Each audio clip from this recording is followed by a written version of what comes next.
My name is Elena, and I'm 42 years old. For 18 years, I was the perfect corporate wife, hosting charity galas, managing 3 homes, and standing silently beside my husband Marcus as he built his empire. The night he handed me divorce papers with a smirk, telling me I was nothing to him now, I signed them without shedding a single tear. He thought my silence meant surrender. His 26-year-old secretary thought she'd won.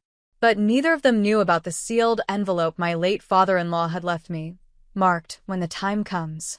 6 months later, at their extravagant beach reception, I finally opened that letter. What happened next turned a wedding celebration into the most expensive mistake of my ex-husband's life. But before we move back to it, comment down your age and where you're watching from, and if this story resonates with you, hit that like button and subscribe for more stories about deception, betrayal, and finding the strength to reclaim your life. The evening it ended, I was chopping vegetables for dinner. 18 years of marriage, and I still made his favorite beef stew every Thursday. The knife paused mid-slice when I heard his footsteps. Too heavy, too deliberate. Marcus never walked like that unless he was preparing for a board meeting or delivering bad news. "Elena," he said, and I knew. Not from the word itself, but from how he said it, like I was an employee he was about to terminate. I turned slowly, wiping my hands on the apron his mother had gifted me our first Christmas together. He stood in the doorway of our kitchen, no, his kitchen, as I would soon learn, holding a manila envelope. His Hugo Boss suit was impeccable, his salt and pepper hair freshly trimmed. He looked like success incarnate, except for his eyes. They were cold in a way I'd never seen in 18 years. "You're nothing to me now." The words hung in the air between us like a blade. I waited for more, an explanation, an accusation, anything, but he simply extended the envelope toward me. His manicured fingers didn't even tremble. "What is this, Marcus?" My voice came out steadier than I felt. "Freedom," he said, with a smile that didn't reach those Arctic eyes. "For both of us." Inside the envelope were divorce papers, already signed by him, dated 3 days ago. 3 days. While I'd been planning our anniversary dinner, selecting wines, he'd been in a lawyer's office, signing away our life together. The papers were comprehensive, generous even. The house would be mine for 6 months while I transitioned, a settlement that seemed fair on paper. But I knew Marcus. He never gave anything without taking something greater in return. "Is there someone else?" I asked, though the answer was written in his barely contained excitement. "Does it matter?"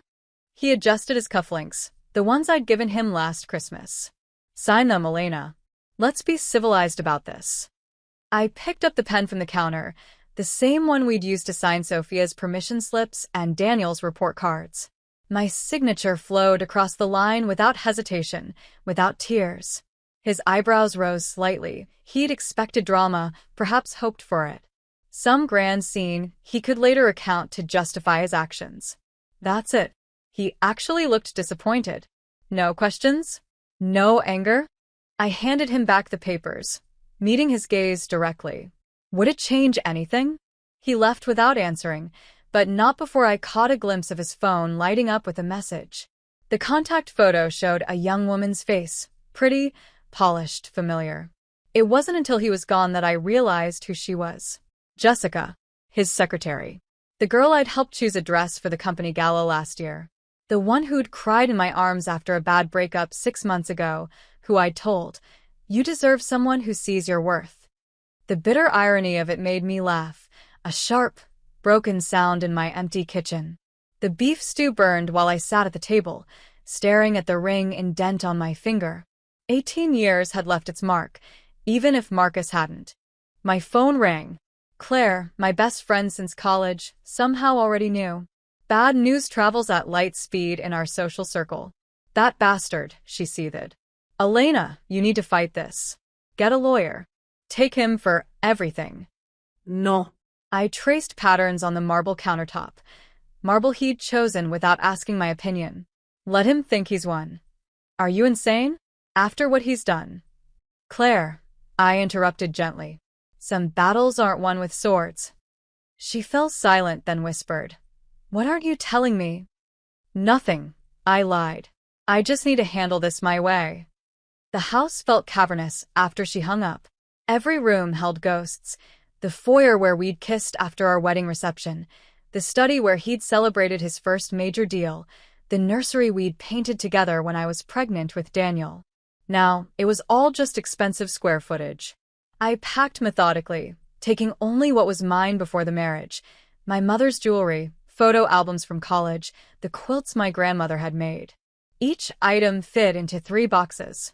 18 years, 3 boxes. The math was almost poetic. At midnight, I loaded them into my car. The security guard, Thomas, who'd worked the gate for a decade, helped me with the last box. "Mrs. Hamilton," he said softly, "this ain't right." "It rarely is, Thomas." I pressed a small envelope into his hand, a recommendation letter I'd written earlier. "You've been wonderful, but I don't think you'll want to work here much longer." His weathered face crumpled slightly. "He don't deserve you, ma'am. Never did." As I drove away, I didn't look back at the mansion glowing against the sky. Some endings don't deserve a backward glance. The children were the hardest part. Daniel, 17 and his father's physical duplicate but with my temperament, hadn't spoken to Marcus in 3 days. He sat on his bed in the small apartment I'd rented, rage radiating from every pore. "I hate him," he said flatly. No, I correcte Janli. "You're disappointed in him. There's a difference." "How are you so calm?" He looked at me with eyes that were Marcus's shape but held my father's kindness. "He cheated on you with someone half his age. He's parading her around like a trophy.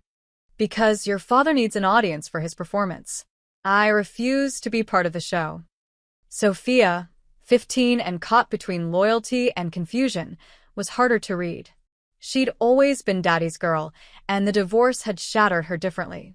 "Why didn't you scream at him?" she asked one evening, curled beside me on the second-hand couch I'd bought. "Why didn't you fight?" I smoothed her hair, Marcus's honey blonde, but with my waves. "Because silence is louder, sweetheart. And some fights are won by refusing to engage." She didn't understand, not yet. But she would. The social humiliation came in waves. First, the whispers at the grocery store.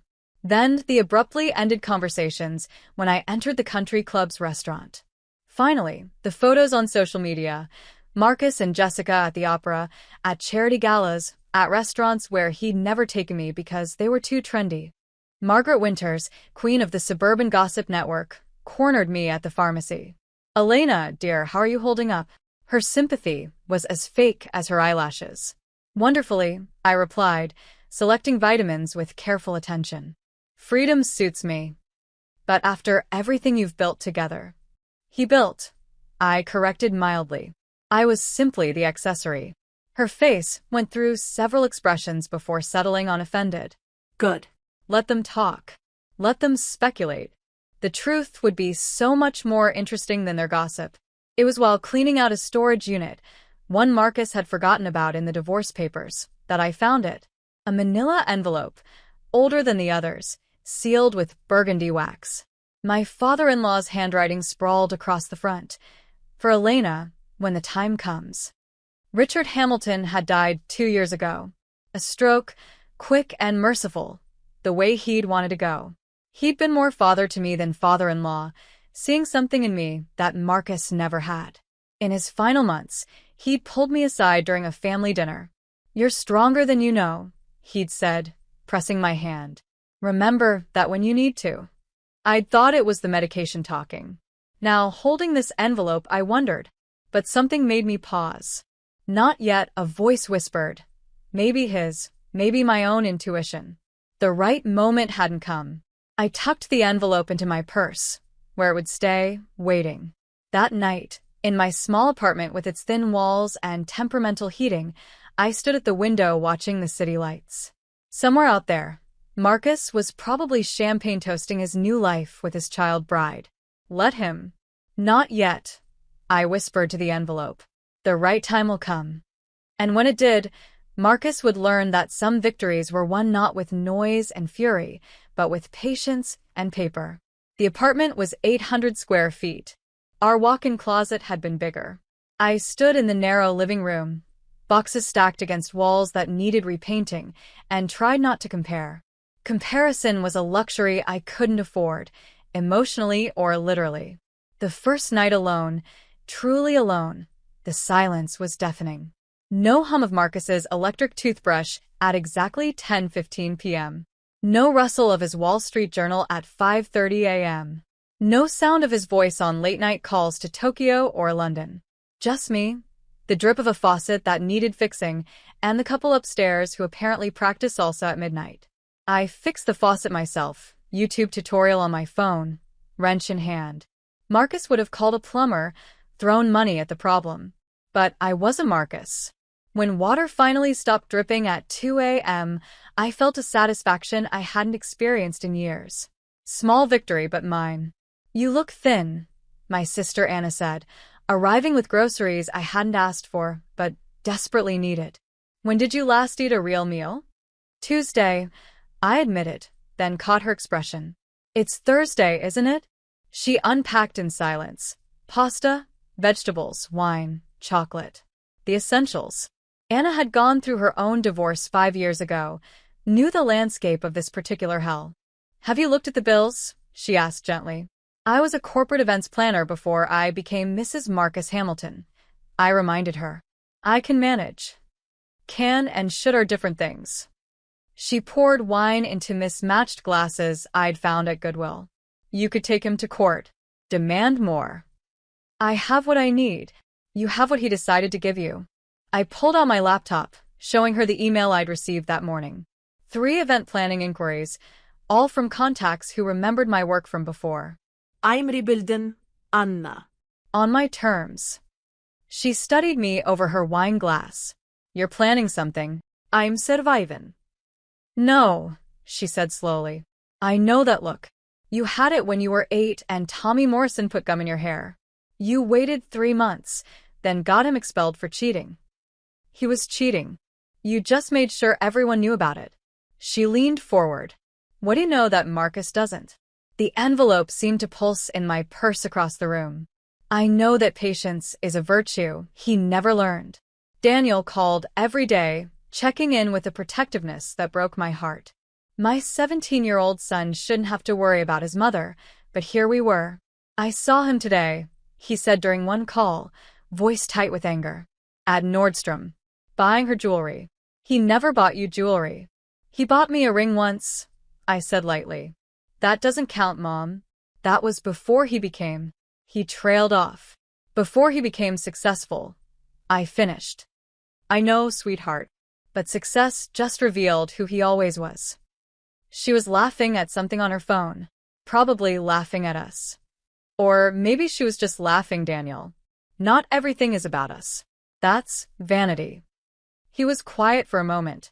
"How do you do it?" "Stay so calm." "Because your anger is enough for both of us," I said gently. "And because calm people make better decisions than angry ones."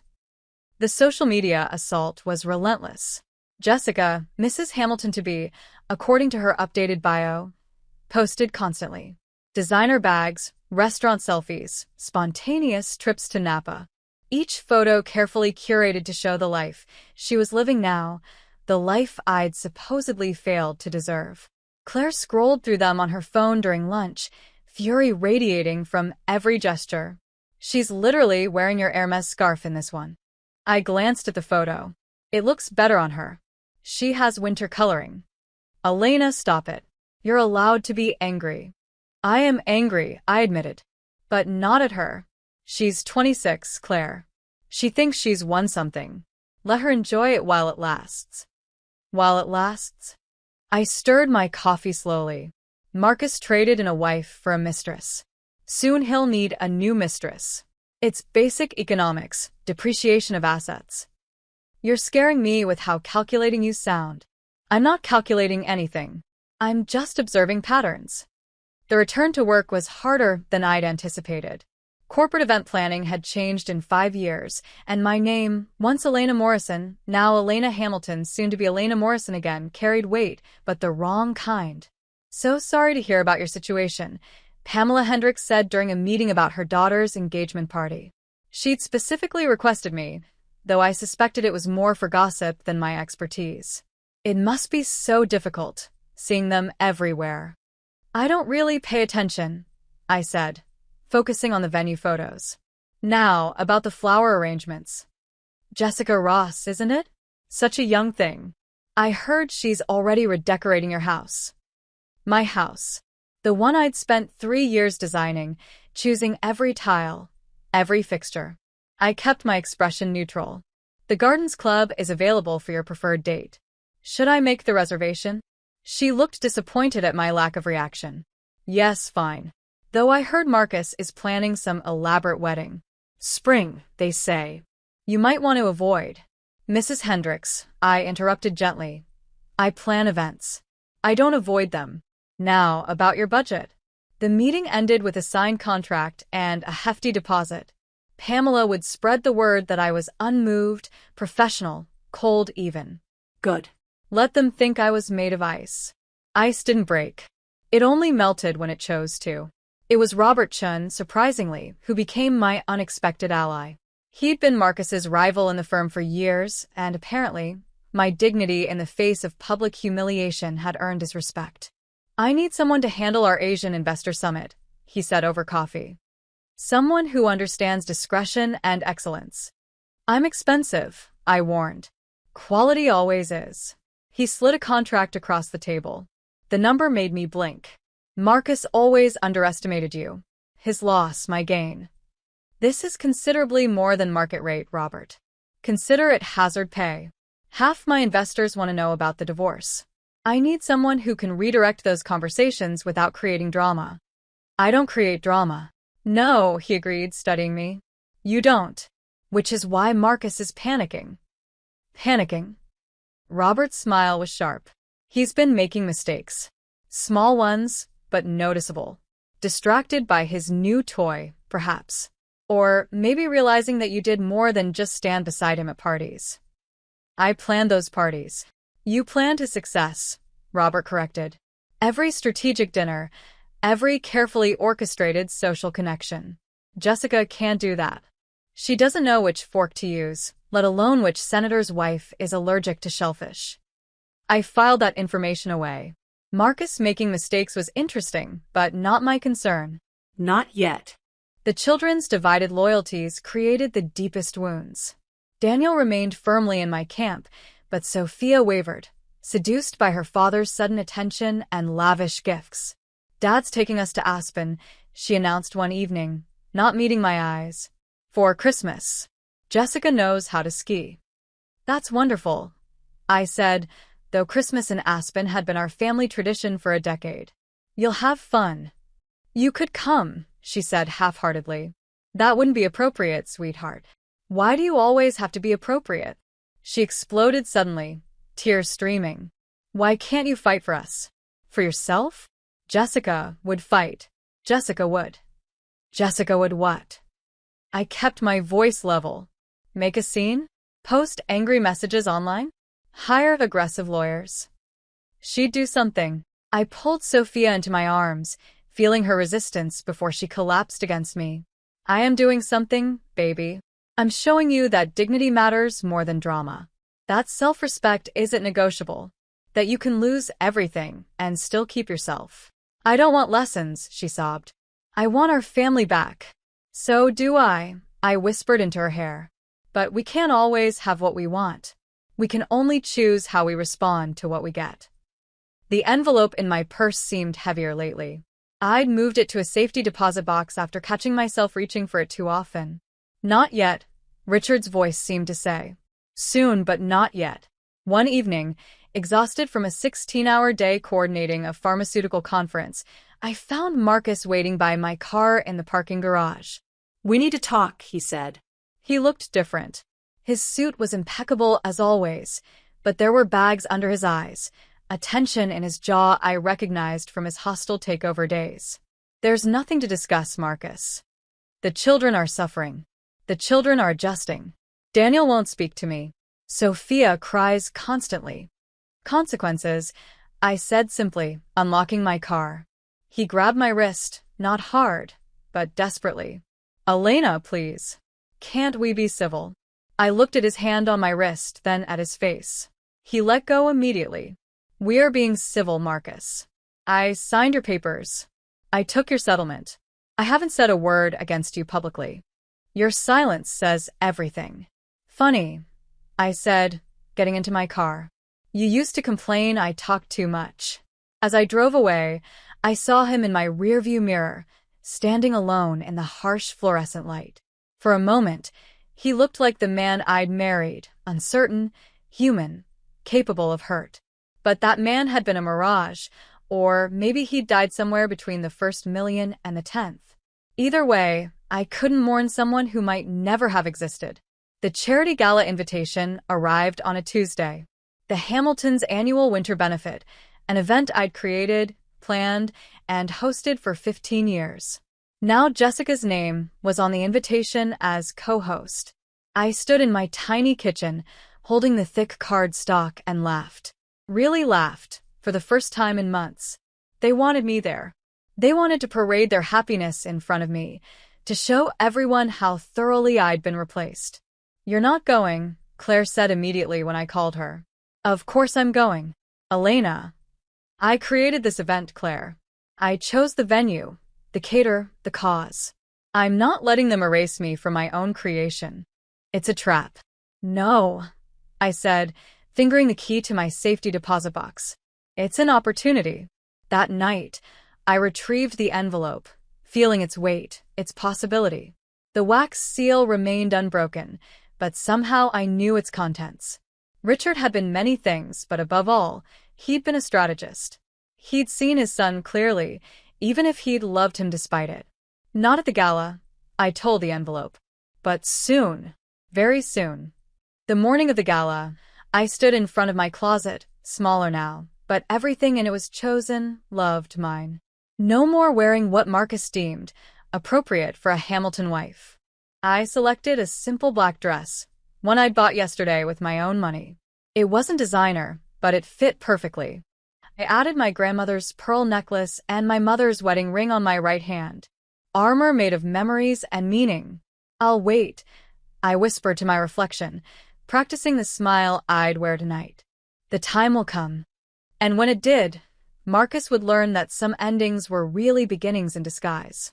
But first, I had a gala to attend, a room full of people to face, and a 16-year marriage to lay to rest with grace. The envelope sat on my dresser, patient as a promise, heavy as hope. Tomorrow, perhaps. Or next week. Or at the spring wedding Jessica was planning with my florist, my caterer, my life. Time would tell. Time always did. The invitation arrived on premium cardstock, the kind I'd personally selected 3 years ago from a boutique papery in Paris.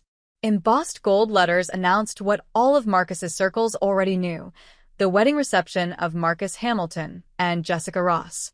Spring wedding, summer reception, because of course Jessica needed 2 events to celebrate stealing another woman's life.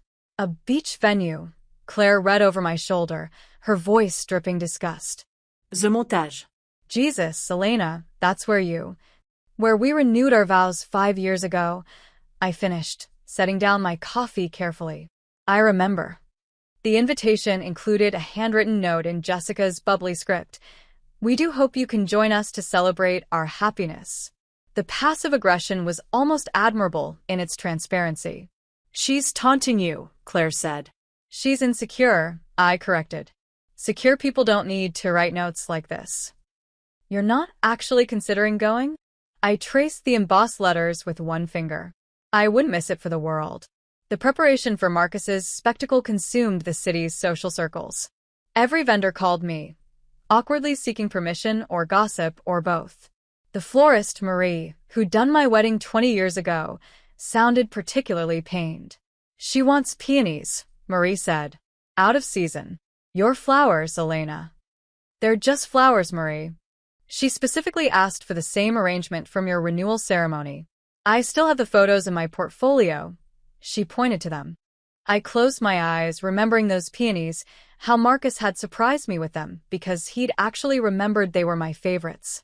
Or maybe his assistant had remembered. Now I wondered about everything. Double your usual fee, I advised. Trust me, She won't notice, and you deserve it for the emotional labor. Elena, how are you surviving? Practice, Marie. Just practice. The children's reactions to the invitation split along predictable lines. Daniel threw his in the trash, then retrieved it to burn it on the apartment's tiny balcony, setting off the smoke detector. I'm not going, he announced. I don't care what Dad says. He's still your father, Daniel. No, he's a sperm donor with a trust fund. The bitterness in his voice aged him beyond his 17 years. Did you know she's been redecorating? She painted over the mural in the breakfast room. The mural I'd commissioned from a local artist, a surprise for Marcus's 40th birthday, a stylized map of all the places we'd traveled together. I took a breath, held it, released it. It's just paint, sweetheart. It's not just paint, Mom. It's erasure. She's erasing you, erasing us. Sophia, however, had been seduced by the glamour of it all. She came home from a weekend at Marcus's wearing a new Cartier watch, talking about Jessica's wedding planner, the dress fittings, the rehearsal dinner at the country club. Jessica wants me to be a bridesmaid, she said, not meeting my eyes. She says it would show that we're all moving forward as a family. What do you want? I asked carefully. I don't want Dad to be angry with me. He won't be angry, sweetheart. Disappointed, maybe, if you don't do what he wants. But that's not the same as anger. Jessica says you're bitter, that you're trying to turn us against them. I set down the knife I'd been using to chop vegetables. I was always chopping vegetables during difficult conversations, I realized. A habit from 18 years of marriage. What do you think? I asked. Sophia fidgeted with her new watch. I think you're sad. But you won't admit it. I am sad, I said simply. I'm sad that your father chose to end our marriage. I'm sad that you're being put in the middle. I'm sad that Jessica thinks she needs to compete with a ghost. You're not dead, Mom. No, but the woman your father married is. She stopped existing the moment he said I was nothing to him.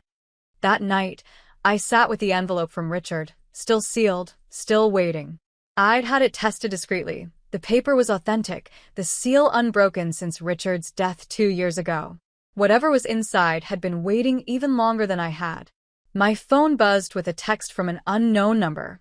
A photo appeared, Jessica in a wedding dress, my wedding dress, the vintage Dior I'd worn 20 years ago. The same dress I'd donated to charity 2 months ago, never imagining it would end up in a vintage shop, where she could find it. The message read, "Thought you should see how much better it looks on someone who deserves it." I deleted the message without responding, but saved the photo. Evidence, though, of what I wasn't sure yet. Evidence of cruelty, perhaps. Or desperation. Or the kind of insecurity that made people cruel. The interview appeared in the society pages 3 days later. Marcus and Jessica, photographed in the library of what used to be my home, talking about their journey to happiness. It wasn't an affair, Marcus insisted to the reporter. Elena and I had been drifting apart for years. Jessica simply showed me what real partnership could look like. Partnership. I said the word aloud to my empty apartment. Partnership was building a business together, raising children together, sitting through his mother's dementia together. But apparently, partnership actually meant a 26-year-old who laughed at his jokes and never questioned his decisions. Age is just a number, Jessica added in the article. Marcus says I have an old soul. And honestly, Elena seemed so tired all the time. I bring energy to his life. Tired. Yes, I supposed I had been tired. Tired from managing our social calendar, our children's lives, our 3 homes, his mother's care, the charity foundation I'd built in his company's name. Exhaustion was apparently less attractive than yoga-toned enthusiasm. Robertson called after the article ran. He's hemorrhaging clients. I'm sorry to hear that. I lied politely. No, you're not. And you shouldn't be. 3 major investors pulled out this week. They don't trust his judgment anymore. Because of Jessica? Because of how he's handling everything. The interview was a mistake. Making his personal life public, trashing the mother of his children. It's unseemly. Old money doesn't like unseemly. Old money. Like Richard's money, the foundation of Marcus's empire. Is that why you're calling, Robert? To give me a market report on my ex-husband's decline? I'm calling to increase your contract. I need you full-time through the merger. Name your price. I named a number that should have made him gasp. Instead, he laughed. Still undervaluing yourself. I'll double it. The dress shopping expedition felt like preparing for battle. I needed something that said success without screaming it, elegance without effort, confidence without cruelty. Claire dragged me to boutique after boutique, vetoing anything too conservative or too flashy. This one, she finally declared, holding up a midnight blue creation that seemed to shimmer without sparkling. This is the one. It was perfect, understated from the front, but the back was a work of art, intricate beading that would catch the light when I turned away. A dress for exits, not entrances. You're planning something, Claire said as I paid. This isn't just about attending. You're going to do something. I thought about the envelope, now moved to my lawyer's safe. I'm going to tell the truth. Elena. Not my truth, Claire. The truth. There's a difference. The dream came more frequently as the reception approached. Richard standing in his study, the one Marcus had immediately remodeled after his death. In the dream, Richard was writing, always writing, and trying to tell me something I couldn't quite hear. You knew, I said to his photograph, which I'd kept despite everything. You knew what he was, and you tried to protect me. The photograph, of course, didn't answer. But I remembered Richard's last coherent conversation with me, 2 weeks before his stroke. He'd been agitated, frustrated with his failing body. The will, he'd said, gripping my hand. Elena, the will. It's all taken care of, Marcus had interrupted, smoothing his father's blankets. Dad, don't worry about that now. No, not that will. The other. But then the nurse had come with medication, and Richard had drifted away. The other will. I'd assumed it was delirium, the confusion of a dying mind. Now, holding the envelope up to the light, seeing the shadow of papers within, I wondered. My lawyer, David Brennan, was one of the few professionals in our circle who hadn't chosen sides.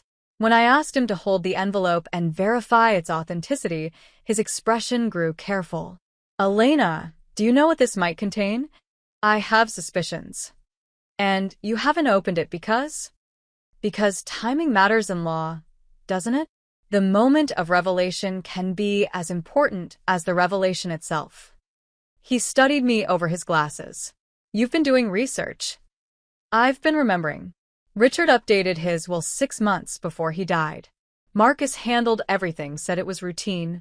But Richard tried to tell me something was wrong. If this contains what you think it might, then Marcus committed fraud. Or at least withheld crucial information. David locked the envelope in his safe. When do you want to open it? At the reception. With witnesses. Lots of witnesses. That's cruel, Elena. No. Incorrect. That's justice. Cruelty would be letting him continue this charade indefinitely. The week before the reception, Marcus appeared at Daniel's basketball game. He sat on the visitor's side, Jessica beside him in designer sunglasses despite the indoor venue. I stayed on the home side, surrounded by other parents who'd known us as a couple but now carefully avoided mentioning the obvious. Daniel played brilliantly, aggressively, channeling his anger into every shot. When he scored the winning basket, his eyes found mine first. Only mine. Marcus intercepted us in the parking lot. Good game, son. Daniel walked past him without acknowledgement. Daniel. Marcus's voice cracked with authority. I'm speaking to you. Our son turned slowly. I heard you. I just have nothing to say. Jessica, and I would like. I don't care what Jessica would like, Daniel said flatly. And I'm starting not to care what you'd like either. Jessica stepped forward, trying to mediate with a smile. Daniel, we're going to be family. No, Daniel said simply. We're not. You're the woman my father is fucking. That doesn't make you family. Daniel, I said sharply, though part of me wanted to applaud. Sorry, Mom, he said, not sounding sorry at all. He got in my car, slamming the door. Marcus looked at me desperately. Can't you control him? Like you controlled yourself? I asked mildly. Apparently, control isn't a family strength. The reception is next week. I want both children there. Sophia will come. Daniel makes his own choices. He's 17. Old enough to see his father clearly, I said, getting into my car. That's not my fault, Marcus. Or maybe it is. Maybe I should have let him see you clearly years ago. As we drove away, I saw Jessica loop her arm through Marcus's, proprietary and protective. She whispered something that made him smile, but I caught his reflection in my rearview mirror. The smile died the moment she looked away. The night before the reception, I sat with the sealed envelope one last time. Tomorrow, I would open it in front of everyone who mattered in Marcus's world. Tomorrow, Richard's truth would finally speak. I hope I'm doing the right thing, I whispered to Richard's photo. The phone rang, my lawyer. Elena, I've had the paper tested. It's authentic, dated 2 years and 4 months ago. Whatever's in there, Richard wrote it just before his stroke. And if it's what we think, then Marcus has been living on borrowed time. The reception tomorrow would be the perfect venue for revelation. Public, documented, witnessed. I thought about Jessica in my wedding dress, the mural painted over, the systematic erasure of my existence. Perfect, I agreed.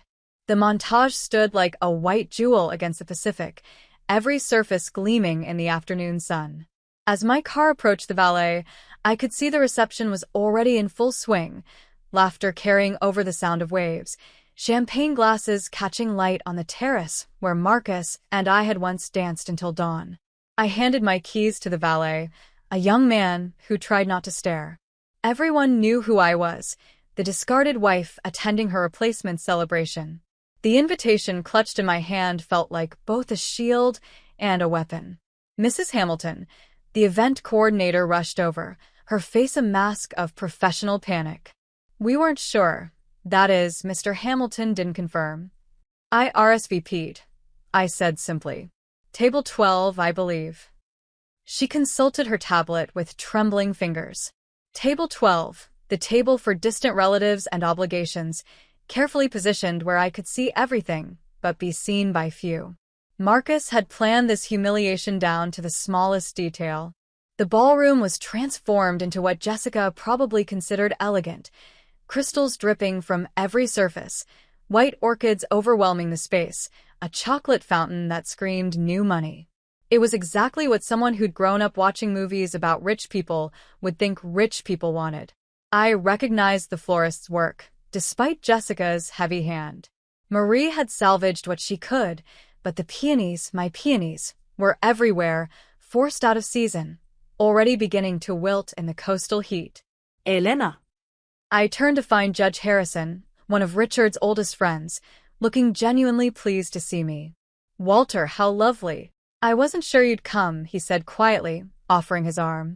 Wild horses couldn't keep me away, I said, letting him escort me deeper into the room. You look radiant, he said, then lowered his voice. Certainly more so than the bride. I glanced toward the head table where Jessica held court in a dress that cost more than most people's cars. White, naturally, as if virginity could be purchased at Bergdorf's. Her laugh was too bright, her gestures too animated. She was performing happiness with the desperation of someone who knew the audience wasn't convinced. Marcus stood beside her, impeccable in his tuxedo, but I knew him well enough to read the tension in his shoulders, the way his jaw clenched between smiles. He was scanning the room, waiting for something, waiting for me. Our eyes met across the space. He straightened, his hand moving to Jessica's waist in a gesture of possession. I smiled. Not the broken smile he expected, not the bitter smile he might have feared, but the serene smile of someone holding all the cards. David Brennan appeared at my elbow with perfect timing. The other parties are here, he murmured.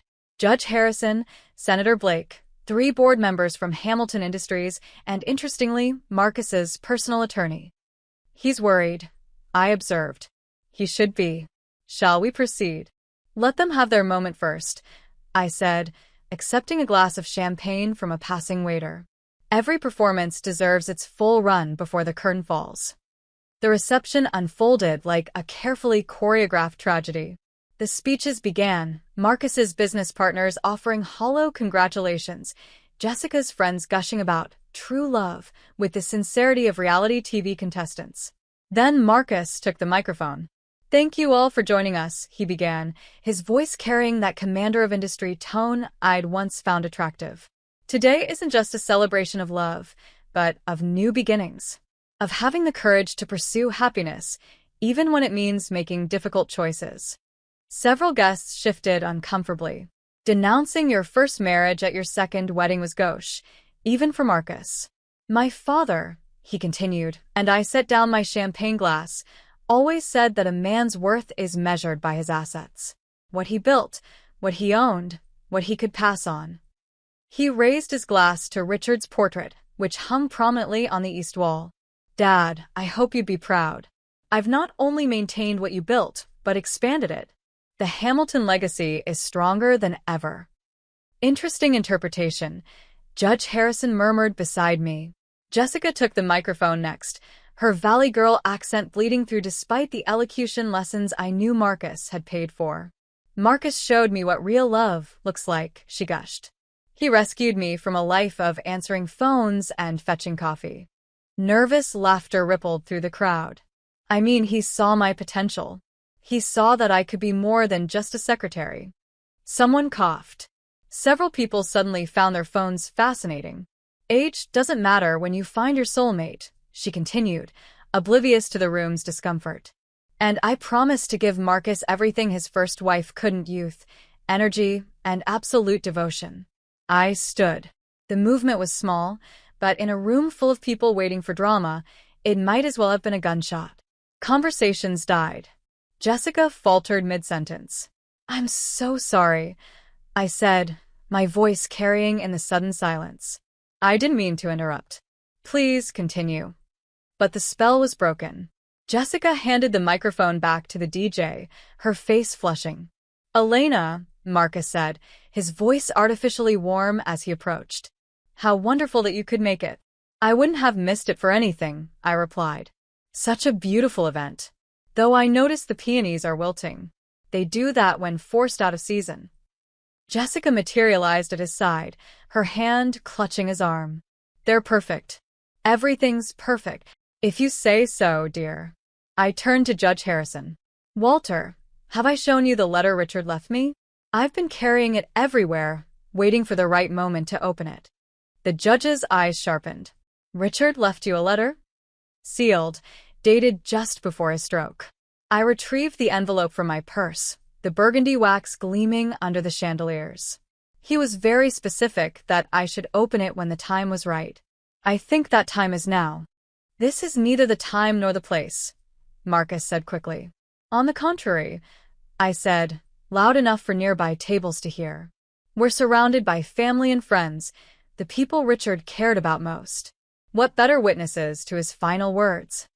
A crowd was gathering, that particular mix of concern and curiosity that fed on scandal. David Brennan stepped forward with documents.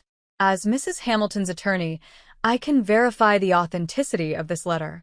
The seal is unbroken, the handwriting verified as Richard Hamilton's." "This is ridiculous," Marcus snapped, but sweat beaded on his forehead. Senator Blake joined our growing circle.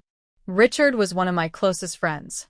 If he left something for Elena, we should honor his wishes." I broke the seal slowly, theatrically. Inside were 3 pages of Richard's distinctive handwriting and a notarized document. My hands didn't shake as I read the first lines aloud. "My dearest Elena, if you're reading this, then my fears have come to pass, and Marcus has betrayed the trust one placed in him, both as a son and as a steward of what I built." Marcus lunged forward, but Judge Harrison blocked him. "Let her finish." I continued reading. "6 months ago, I updated my will with specific provisions. The Hamilton estate, the company, and all associated assets were to be held in trust, with you as the primary beneficiary should Marcus violate the sanctity of your marriage through infidelity." Gasps rippled through the crowd. Jessica's face went white. "I know my son," I read on, my voice steady despite my racing heart. his weaknesses, his arrogance, his belief that he deserves whatever he desires. I've watched him look at younger women, seen his growing disdain for the woman who helped him build his success. So I took precautions. That's not legally binding, Marcus's attorney pushed forward. The will that was filed was fraudulent, David Brennan interrupted. Marcus filed an earlier version, hiding this codicil. That's fraud, possibly embezzlement. I turned to the next page, Richard's words growing more forceful. The terms are simple. If Marcus commits adultery, if he betrays Elena, everything I built reverts to her. Not because I don't love my son, but because I love him enough to protect him from himself. And because Elena, you are the daughter I never had, the conscience Marcus never developed. This is entrapment, Marcus shouted. Manipulation from beyond the grave. It's justice, Judge Harrison said quietly. Richard always was a strategic thinker. The final page was the legal document, witnessed and notarized. David Brennan read the key passage. Upon proven infidelity by Marcus Hamilton, all assets transfer immediately to Elena Hamilton. This includes the houses, the company's shares, the trust funds, and all associated holdings. When did you know? Marcus turned on me, his face purple with rage. How long have you been planning this? I opened this letter tonight, I said truthfully. Though I suspected Richard had done something when he tried to warn me before his stroke. You remember, don't you? How you kept interrupting him, medicating him, keeping him quiet? The crowd was pressing closer now. Someone was recording on their phone. The society photographer had abandoned the happy couple shots for this developing drama. Jessica found her voice. It doesn't matter. We're married now. What's his is mine. Actually, David Brennan interjected, you're not married. The marriage certificate was never filed. My colleague at the courthouse confirmed it this morning. Legally, you're still single, Ms. Ross. She turned to Marcus. What? You said. I was protecting assets, Marcus said weakly. Just until things were settled. The slap echoed through the ballroom. Jessica's hand left a red mark on Marcus's cheek as she stumbled backward, her elaborate updo coming undone. You lied to me. You said she got nothing. You said you were worth billions. He was, I said quietly. Yesterday. Today, he's worth exactly what he earned himself, without his father's backing. Which, if I remember correctly from the last tax filing, is approximately -3 million, given his personal debts. The room erupted. Board members pulled out phones, calling emergency meetings. Investors headed for exits. The photographer kept shooting, knowing these images would be worth a fortune to the tabloids. You can't do this, Marcus said, his voice breaking. The children. The children's trusts were always separate, protected by Richard. They'll be fine. You, however, might want to start looking for a job.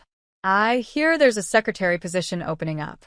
Jessica was crying now, mascara streaming down her cheeks, her borrowed glamour melting away to reveal the scared, ambitious girl underneath. You knew, she accused me. You knew, and you let me. I let you make your choices, I corrected. Just as Marcus made his. Just as I'm making mine now. Judge Harrison raised his glass. To Richard Hamilton, who apparently knew the value of both trust and consequences. Others raised their glasses, the toast spreading through the room like wildfire. Marcus stood alone, Jessica having fled to the bathroom with her bridesmaids trailing behind, trying to salvage something from the wreckage. This isn't over, Marcus said to me quietly. I'll fight this. You'll lose, David Brennan said. The documentation is airtight. Richard was of sound mind when he wrote it. The witnesses are impeccable, and your concealment of the document constitutes fraud. You could face criminal charges. Marcus's attorney whispered urgently in his ear. His face went from red to white as he absorbed the implications. Daniel appeared at my side. He'd been there all along, I realized, watching from behind a pillar. Grandfather knew? Grandfather knew. I confirmed, hugging my son. He protected us, even from beyond. Sophia emerged from the crowd, tears streaming down her face. Daddy, is it true? Did you lie about everything? Marcus reached for her, but she stepped back, into my arms instead. The band had stopped playing. The chocolate fountain gurgled obscenely in the silence. The peonies, forced to bloom out of season, dropped petals like tears onto the pristine white tablecloths. Ladies and gentlemen, I addressed the room, my voice carrying clearly. I apologize for the disruption to your evening. Please, enjoy the rest of the reception. It's been paid for, after all, and the champagne is excellent. I walked toward the exit, my children flanking me, David Brennan clearing a path.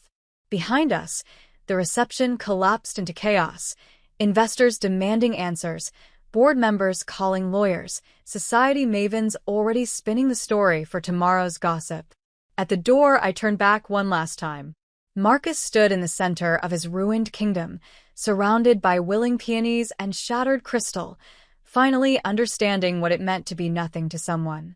"Goodbye, Marcus," I said, too quietly for him to hear. Outside, the ocean breeze was clean and salt-sweet. Sophia clung to my hand while Daniel stood protective and proud. We walked to the car together, leaving the wreckage of Marcus's new life behind us. "Mom," Daniel said as we drove away, "was this revenge?"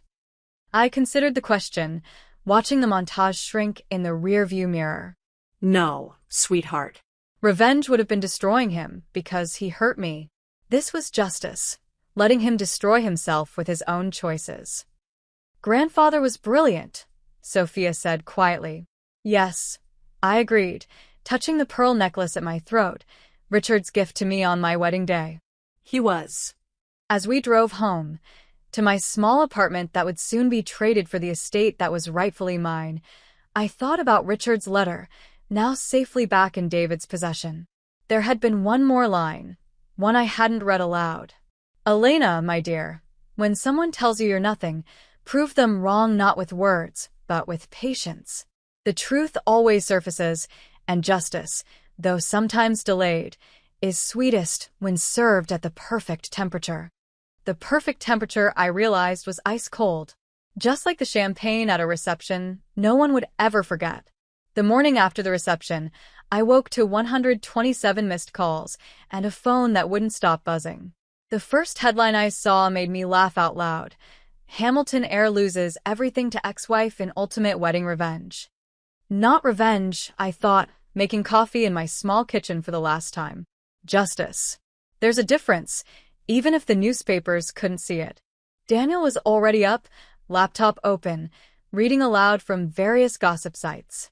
Listen to this one. Jessica Ross, 26, was seen leaving the montage in tears after discovering her new husband wasn't legally her husband and had no money. They got her age wrong. She's 28. 26 sounds more scandalous, Sophia said from the doorway, still in her pajamas. Dad always said the media prefers a better story to an accurate one. She'd been saying things like that all morning. Dad always said, as if trying to reconcile the father she'd idolized with the man who'd been exposed last night. "Are you okay, sweetheart?" I asked, pouring her orange juice. "I don't know," she admitted. "I'm angry and sad and embarrassed and—" She paused, searching for words. "Relieved? Is that horrible?"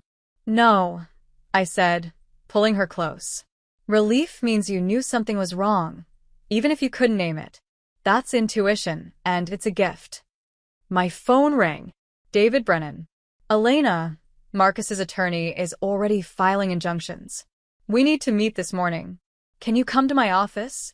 Give me an hour." "Oh, and Elena? You might want to avoid the Hamilton Industries building. There's apparently quite a scene developing." The scene, as I discovered from the news, was Marcus being escorted from his own building by security. Someone had live-streamed it, Marcus, still in his tuxedo from the night before, trying to use his keycard, being politely but firmly turned away while employees watched from windows above. The board acted fast, David explained when I reached his office. Emergency meeting at 6 a.m. They voted him out unanimously. Bad for the brand, they said. "They knew," I said, understanding dawning. Some of them knew what Richard had done. Judge Harrison sits on the board. He knew to be ready. David pulled out a thick folder. Now, Marcus is claiming diminished capacity on Richard's part when the codicil was created. He's also suggesting you exerted undue influence on a man who is like a father to me? He's desperate, Elena. Desperate people throw everything at the wall hoping something sticks. What about Jessica? David's expression turned almost pitying. Ms. Ross has her own problems. Turns out she's been living in the Hamilton mansion for the past 3 months without any legal right. That's technically trespassing. She's been given 48 hours to vacate. I thought about her painting over my mural, sleeping in my bed, wearing my clothes. Let her have a week. David looked surprised. That's generous. It's practical. I want her out, but I want it done properly. Document everything she takes, everything she's changed. We'll need it for the lawsuit. You're suing her? No. She's suing me. Or will be, once she realizes Marcus can't pay for her lifestyle anymore. She'll claim emotional distress, breach of promise, something. Best to be prepared. As if on cue, David's assistant knocked. Mr. Brennan? Ms. Ross and her attorney are here. They say it's urgent.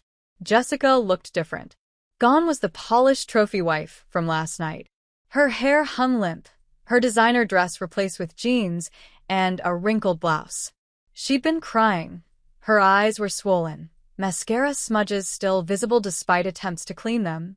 Mrs. Hamilton, her lawyer, a sharp-faced woman named Patricia Stern, began. My client has been severely damaged by your deliberate deception. My deception? I kept my voice mild. Please elaborate. You knew about the will. You attended the wedding. Reception. I corrected. There was no wedding, as we established last night. Jessica flinched. Patricia continued. You attended the reception knowing you would humiliate my client publicly. That's intentional infliction of emotional distress. I attended a party I was invited to and read a letter that was addressed to me. How is that distressing to Ms. Ross? You could have disclosed the information privately. When? During the months she was living in my house, while she was posting photos wearing my jewelry. Or perhaps during the interview where she called me tired and old. Jessica spoke for the first time, her voice hoarse. You ruined my life. No, I said, looking at her directly. Marcus ruined your life. He lied to you, just as he lied to me. The difference is I had 18 years to build something beyond him. You have nothing but broken promises and a reputation that will follow you forever. You're cruel, she whispered. I'm honest. There's a difference. I turned to Patricia.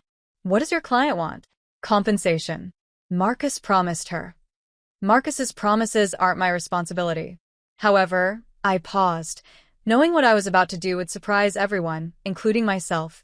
I'm willing to offer Ms. Ross a one-time payment of $50,000 to cover her immediate expenses and relocation costs. Jessica's eyes widened. Patricia started to speak, but I continued. In exchange, she signs a non-disclosure agreement and a promise not to pursue any legal action against me or the Hamilton estate.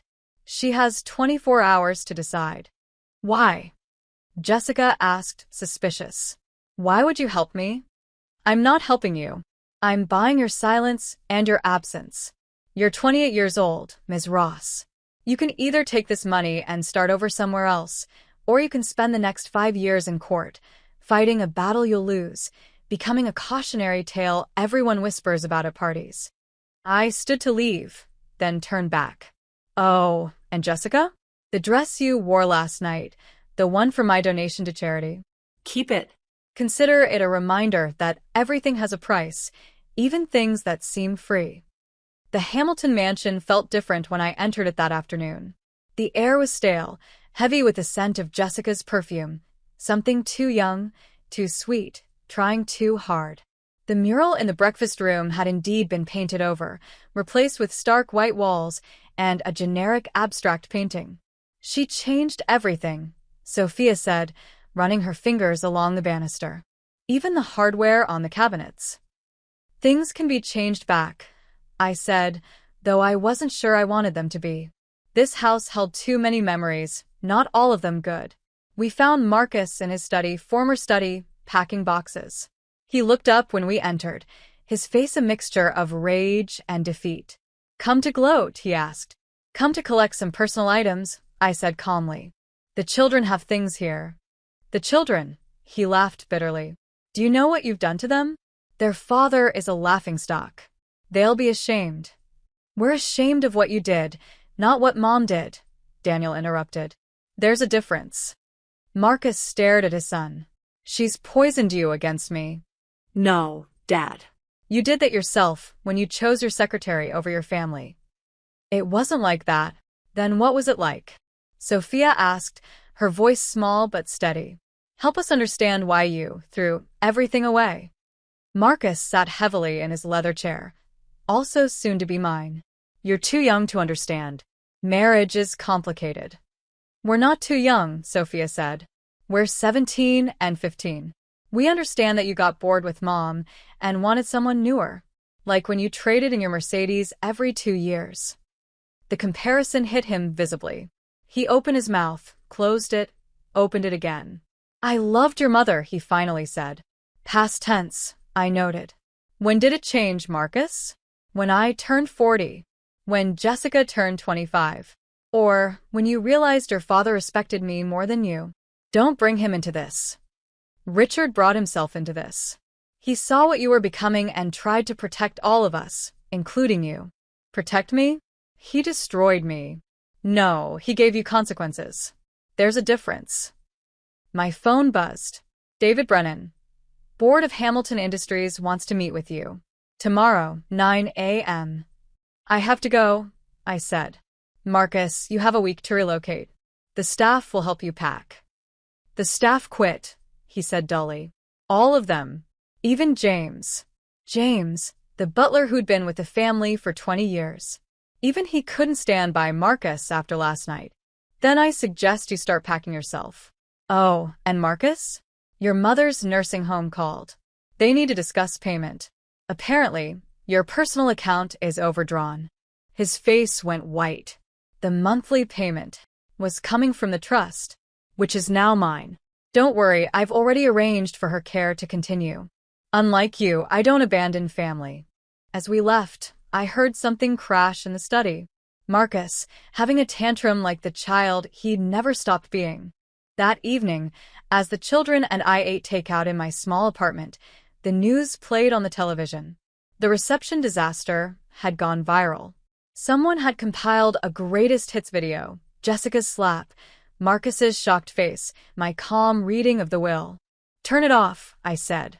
"We're not going to wallow in this." "But Mom," Daniel protested, "this is epic. You're trending on Twitter." "Exactly why we should turn it off. This isn't entertainment. It's our life." Sophia looked at me thoughtfully. "Are you sad? At all?" I considered the question. "I'm sad for what we lost. The family we could have been if your father had made different choices. But I'm not sad about last night. Last night was inevitable from the moment he handed me those divorce papers." "How did you know to wait?" Daniel asked. "How did you know the reception was the right time?" "Because your grandfather taught me patience. And because I knew your father would want the biggest audience possible for what he thought was his triumph. Pride goeth before a fall." "That's from the Bible," Sophia said. "Your grandfather quoted it often, usually while looking at your father." My phone rang. Claire. "You magnificent bitch," she said without preamble. "The entire city is talking about you." "Language, Claire. You're on speaker." "Sorry, kids. Your mom is a magnificent woman." "Better?" "Marginally." "Jessica took the money, by the way. My friend at Patricia Stern's office just texted me. She's leaving town tomorrow." "Good." "And Marcus has been calling everyone, trying to find a lawyer who'll take his case." "He'll find one. There's always someone willing to take a losing case for the right price." "What price?" "He's broke. He'll promise a percentage of what he thinks he'll win." Desperation makes people creative. After the kids went to bed, I sat with Richard's letter, reading the parts one hadn't shared publicly. His handwriting, shaky but determined, revealed so much more than legal provisions. "Elena," he'd written, "I've watched my son become someone I don't recognize. Perhaps he was always this person, and I was too blind to see it. But you are the best thing that ever happened to him, and he's too arrogant to realize it. When he loses you, and he'll lose everything. Not because I'm punishing him, but because without you, he's incapable of maintaining what we built. You were never the accessory to his success. You were the architect of it. The boardroom at Hamilton Industries hadn't changed in 20 years. Same mahogany table, same leather chairs, same portrait of Richard watching over everything. But this morning, I sat at the head of the table where Marcus had once presided. "Mrs. Hamilton," Judge Harrison began, "we need to discuss the transition of leadership." "Elena, please," I corrected. "And I need to be clear about something. I have no intention of running this company." Surprised murmurs circled the table. "However," I continued, "I also won't let it fail. I propose bringing in Catherine Chen as interim CEO while we search for permanent leadership." "Robert Chen's sister?" "She turned around 3 Fortune 500 companies and currently teaches at Wharton. She's brilliant, ethical, and has no connection to the Marcus era." "You've already approached her?" "She's waiting outside." More murmurs, but impressed ones now. Even in chaos, I'd been thinking ahead. Catherine Chen entered with the confidence of someone who'd faced down bigger challenges than a family company in crisis. Within an hour, she'd outlined a recovery plan that had even the skeptical board members nodding. "I'll need full autonomy," she said. "No interference, no sacred cows." "You'll have it," I assured her. After the meeting, Judge Harrison pulled me aside. "Richard would be proud." Would he? His son is destroyed. His company is in crisis. His daughter is saving both from complete ruin. Yes, he'd be proud. Daughter. The word Richard had used in his letter. I was leaving the building when security called. "Mrs. Hamilton?" "Mr. Hamilton is here, demanding to be let in." On the security monitor, I could see Marcus arguing with the guards, his expensive suit wrinkled, his perfect hair disheveled. "Let him in," I said. "Escort him to Conference Room C." Conference Room C was the smallest, most basic room in the building, usually used for junior staff meetings. Marcus would understand the insult. He was pacing when I entered, his movements sharp and agitated. "You can't do this. This is my company." "Your father's company," I corrected, "which you've been running into the ground for 6 months, according to the forensic accountants." "Forensic accountants? Did you think I'd take over without due diligence?" "Marcus, you've been using company funds for personal expenses. The trip to Monaco with Jessica? Billed to client entertainment. Her shopping sprees? Marketing research." He went pale. "Those were legitimate. They were embezzlement. I could have you arrested." "You wouldn't." "I won't, assuming you cooperate with the transition and stop fighting the will." He slumped into a chair. "I have nothing, Elena. Do you understand that? Nothing. You have an MBA from Harvard, 18 years of experience, and if you're smart, a chance to start over. Who would hire me after this?" "Someone will. Maybe not at the level you're accustomed to, but that's what happens when you burn down your own kingdom." "Jessica left," he said suddenly. "Took the money you offered and disappeared. Didn't even say goodbye. What did you expect? You lied to her about being married, about having money. I was going to marry her. Eventually." When? "After you'd hidden enough assets? Marcus, you played her just like you played me. The difference is, she was smart enough to take the exit I offered. $50,000. You gave my mistress $50,000. I gave a young woman who'd been lied to enough money to start over. Consider it a charity donation." He looked at me then, really looked at me, perhaps for the first time in years. "When did you become so cold?" "Cold?" I laughed. "Marcus, I'm not cold. I'm clear. There's a difference. You want cold? Cold is telling your wife of 18 years that she's nothing. Cold is parading your mistress at events you know I'll attend. Cold is trying to erase every trace of my existence from our home. That was Jessica. That was you allowing Jessica. You gave her permission to replace me in every way possible." My phone buzzed. A text from Sophia. "Dad's at the house." He's yelling at movers. I have to go, I said. Your movers are at the house. Please don't make this harder than necessary. Elena, wait. He stood, and for a moment, I saw the man I'd married, uncertain, vulnerable, human. Did you ever love me? Really love me? I loved you completely, I said simply. But you decided that wasn't enough. The scene at the house was chaos. Marcus had apparently changed the locks, not realizing I now owned the property and had every legal right to change them back. The movers stood awkwardly on the lawn, boxes half-packed, while Marcus shouted from the doorway. Dad, stop, Daniel said, standing between his father and the movers. You're embarrassing yourself. I'm embarrassing myself? Your mother orchestrated my public humiliation. You orchestrated it yourself, Sophia said quietly. Mom just pulled back the curtain. Officer Martinez, whom I'd called on the way over, arrived with calm authority. Mr. Hamilton, you need to let these men do their job. This is my house. Actually, Officer Martinez said, checking his notebook, it's Mrs. Hamilton's house. You're trespassing. The neighbors were watching now, pretending to water plants or check mail. The same neighbors who'd whispered about my failure as a wife were now witnessing Marcus's complete downfall. Please, Marcus said, his voice breaking. Not like this. I nodded to the movers. Give us a minute. When we were alone, Marcus looked around the foyer, at the chandelier we'd chosen in Venice, the table where we'd placed our keys every night, the mirror where I'd checked my appearance before every party. I'm sorry, he said suddenly. For which part? All of it. Jessica, the divorce, saying you were nothing. Are you sorry, or are you sorry you got caught? He didn't answer, which was answer enough.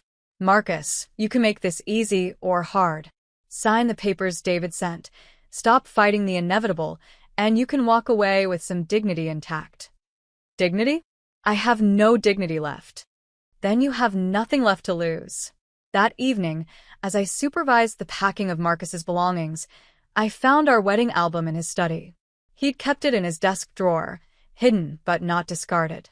The photos showed two young people, radiant with possibility. I didn't recognize either of them. Mom, Sophia appeared in the doorway. Jessica's on TV.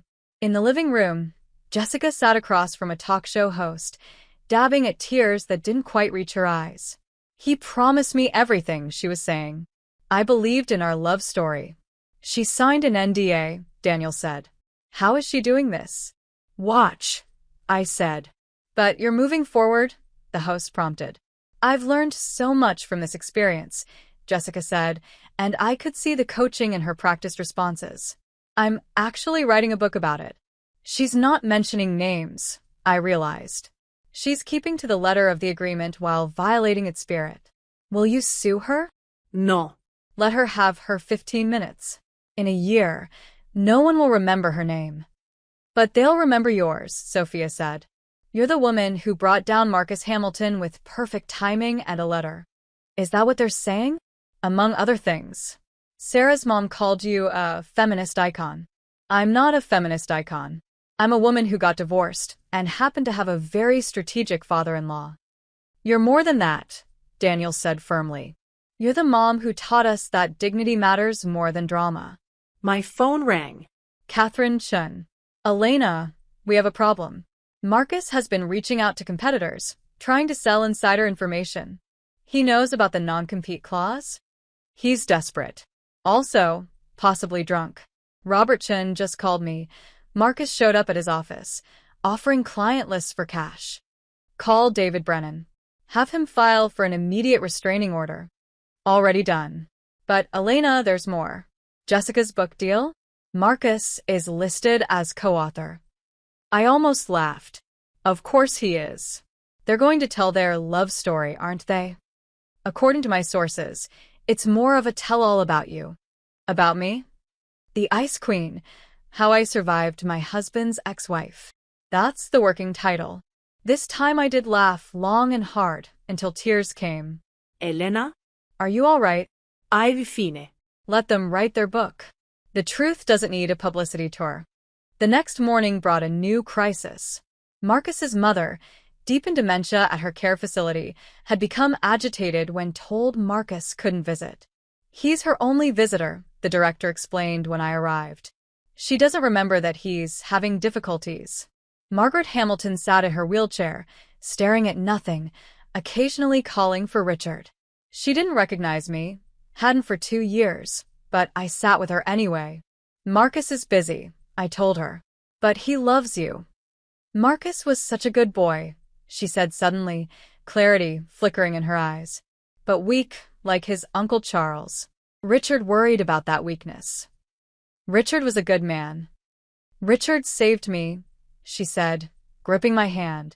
From poverty, from shame, from myself. But he couldn't save Marcus from Marcus. She drifted away again, but her words lingered. Even she had known what Marcus was. The legal battles began in earnest the following week.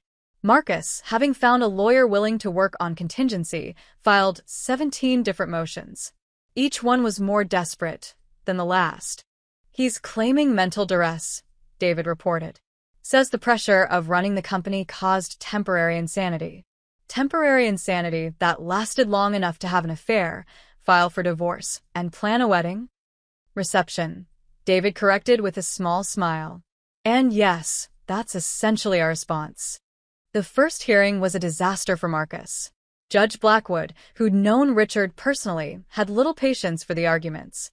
Mr. Hamilton, she said, looking over her glasses, you're asking this court to overturn a legal document because you don't like the consequences of your own actions? My father was clearly manipulated. By whom? His daughter-in-law, who cared for him during his illness? Or by you, who filed a fraudulent will? Marcus's lawyer tried to recover. Your Honor, the timing of the revelation was deliberately cruel. The timing was Mrs. Hamilton's choice. The content was Mr. Hamilton Sr.'s. I see no legal issue here. Outside the courthouse, reporters swarmed. Marcus pushed through them, shouting no comment, while his cheap suit jacket flapped in the wind. I left through the back entrance, having learned that dignity sometimes meant avoiding the circus entirely. Mom, look at this, Daniel said that evening, showing me his phone. Someone had started a hashtag Justice for Elena. Women were sharing their own stories of betrayal and triumph. My story had become something larger than myself. I don't want to be a symbol, I said. Too late, Sophia said. You're already a legend at my school. Madison's mom left her cheating husband last week and literally quoted you. Silence is louder. That's not. I started, then stopped. If my experience helped one woman find her strength, perhaps the public spectacle had been worth it. Jessica's book excerpts began appearing in tabloids, each one more sensational than the last, painting me as a calculating villain who'd planned Marcus's downfall from the beginning. She writes that you knew about the affair for months, Claire read over lunch. That you deliberately didn't contest the divorce to set him up. That would require a level of strategic thinking I don't possess, I said. I didn't know about Richard's letter until I opened it. But you suspected something. I hoped Richard had protected me. There's a difference between hoping and knowing. Are you going to respond? Set the record straight? No. Let her have her narrative. I have the truth. The Hamilton mansion felt different now that it was mine alone. I'd had the mural restored. The artist was thrilled to repair her work. The heavy curtains Marcus had preferred were gone, replaced with sheer fabric that let in light. It looks like our old house, Sophia said, meaning the small colonial we'd lived in before Marcus's success changed everything. That was a good house, I said. We were happy there. Were we? Or do we just remember being happy? Does it matter? Happiness remembered is still happiness. A car pulled into the driveway. Marcus, driving a Honda now, his Bentley had been repossessed. He got out slowly, like an old man, though he was only 45. May I come in? He asked at the door. Why? I want to see it. One last time. Against my better judgment, I let him in. He walked through the rooms like a ghost, touching nothing, saying nothing, until we reached his former study. I was happy here, he said quietly. Building the business, planning our future. When did it change? When you started believing your own myth. When you confuse success with superiority. I loved you, he said. I know you don't believe me, but I did. You loved the idea of me. The suitable wife, the proper hostess, the silent supporter. When I became a real person with needs and opinions, you replaced me with a newer model. Jessica wasn't. Jessica was exactly what you thought you wanted. Young, impressionable, grateful. Everything I stopped being when I grew up. I've lost everything, he said, and for once, there was no self-pity in it, just fact. No, incorrecta. You threw everything away. There's a difference. He left without another word, but something in his posture suggested acceptance. The fight was leaving him, reality finally sinking in. That night, I found Daniel in Richard's study, my study now, looking at the portrait. Do you think grandfather would be happy? He asked. Seeing Dad like this? No, I said honestly. Richard loved Marcus despite his flaws. But he loved this family more. He did what he thought would protect us. By destroying Dad? By giving your dad consequences. The destruction was self-inflicted. Will you ever forgive him? Forgiveness isn't mine to give or withhold. Your father needs to forgive himself first. That's not an answer. Yes, I said finally. Someday, when the anger fades and only the lessons remain, I'll forgive him. But forgiveness doesn't mean forgetting, and it doesn't mean reconciliation. Jessica posted again, Sophia said, entering with her phone. She's engaged. To some tech guy in Silicon Valley. The photo showed Jessica, ring prominently displayed, smiling with the practiced brightness of someone determined to prove they'd won. That was fast, Daniel said. She's young, I said. The young recover quickly. Or think they do. What about Dad? Your father will survive. He'll rebuild something smaller, quieter. Maybe he'll even learn from this. Do you really think so? I thought about Marcus, alone in his Honda, driving away from the life he'd built and destroyed. People can surprise you. Even when they've disappointed you completely, they can still surprise you. My phone buzzed. A text from an unknown number. Thank you for the money. It saved me. I'm sorry for everything. I deleted it without responding. Some conversations were better left closed. As the children went to bed and the house settled into quiet, I sat in Richard's chair, looking at his portrait. Somewhere, Marcus was probably drinking himself to sleep. Jessica was planning another wedding. The gossip mill was churning out new stories. But here, in this house full of light and possibility, my children and I were building something new. Not from revenge or bitterness, but from the ashes of what we'd lost and the strength of what remained. Thank you, Richard, I whispered to the portrait, for seeing what I couldn't, for protecting us when we didn't know we needed protection. The portrait, of course, didn't answer. But somehow, I felt Richard's presence, patient, strategic, and ultimately loving. He'd given me more than money or property. He'd given me the chance to discover who I was when I wasn't trying to be Mrs. Marcus Hamilton. Tomorrow would bring new challenges, more legal battles, more gossip, more attempts by Marcus and Jessica to rewrite history. But tonight, I was exactly where I needed to be. Home, with my children, with my dignity intact and my future unwritten. The irony wasn't lost on me. Marcus had told me I was nothing to him. In trying to make that true, he'd helped me discover I was everything to myself. The courthouse steps were slick with morning rain when we arrived for the final hearing. 6 months had passed since the reception disaster, and Marcus had exhausted every legal avenue except this one, a last-ditch attempt to have Richard's will declared invalid due to mental incompetence. Ready? David Brennan asked, holding an umbrella over me. I've been ready since the day Marcus told me I was nothing, I replied. Inside, the courtroom was packed. Media, society figures, and curious strangers filled every seat. This had become more than a family dispute. It was a modern morality play, and everyone wanted to witness the final act. Marcus sat at the plaintiff's table, his new lawyer, his fourth, whispering urgently. He'd lost weight, his suit hanging loose on his frame. The Rolex was gone, replaced by a simple watch. The transformation from titan of industry to desperate litigant was complete. Jessica was there too, in the gallery, her new fiancé beside her. She'd been subpoenaed as a witness, though for which side remained unclear. Her book had released last week to mediocre sales and scathing reviews. Shallow and self-serving, the Times had called it. A transparent attempt to cash in on scandal. All rise, the bailiff announced. The Honorable Judge Catherine Blackwood presiding. Judge Blackwood took her seat with the gravity of someone who'd seen every type of human folly. We're here for the matter of Hamilton versus Hamilton, regarding the validity of Richard Hamilton's testamentary documents. Mr. Sterling, you may begin. Marcus's lawyer, Geoffrey Sterling, stood with theatrical purpose. Your Honor, we intend to prove that Richard Hamilton was suffering from diminished capacity when he created the codicil that disinherited his son. We'll show a pattern of confusion, medication-induced delirium, and undue influence by Mrs. Elena Hamilton. Proceed, Judge Blackwood said, though her tone suggested skepticism. We call Marcus Hamilton to the stand. Marcus took the oath with a trembling hand. Under Sterling's guidance, he painted a picture of a failing father, confused and manipulated.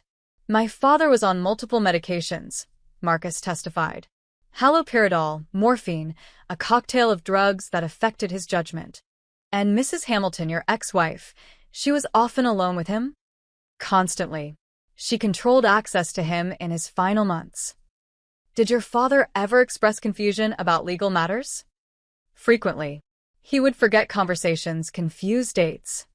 Objection, David stood. Hearsay and speculation. Sustained. Mr. Sterling, please stick to direct observations. Sterling pivoted. Mr. Hamilton, did you ever witness your father showing favor to your ex-wife over you? He was always fond of Elena. But in his final year, it became an obsession. He would call her his real child, say she understood the business better than I did. I kept my expression neutral, but inside I remembered those conversations differently. Richard's frustration with Marcus's risky investments, his concern about the affairs he suspected, his desire to protect the family legacy from his son's worst impulses. Your witness, Sterling said to David. David approached slowly, letting Marcus sweat. Mr. Hamilton, you filed your father's will 3 days after his death, correct? Yes. The will that left everything to you? Yes. Did you know about the codicil? No, Really? Because I have here a billing statement from your father's attorney showing a meeting 2 months before his death, which you attended, where the codicil was discussed. Marcus went pale. I don't recall. You don't recall a 2-hour meeting about your inheritance? It was a difficult time. David produced a document. This is your signature on the meeting notes, acknowledging the discussion of contingent inheritance based on marital fidelity. Ring any bells? Marcus's lawyer objected, but Judge Blackwood allowed it. The courtroom murmured as Marcus struggled to respond. I thought it was theoretical, a draft. So you did know about it? Not that it was finalized, but you knew the concept. You knew your father was concerned about your fidelity to your marriage? Marcus's jaw clenched. My father had outdated views on marriage. Outdated like honoring your vows? David asked mildly. Outdated like not replacing your wife with your secretary? Objection. Sterling shouted. Withdrawn, David said, but the damage was done. Mr. Hamilton, David continued, you mentioned your father was confused on medications. Do you have any medical records indicating incompetence? The medications themselves.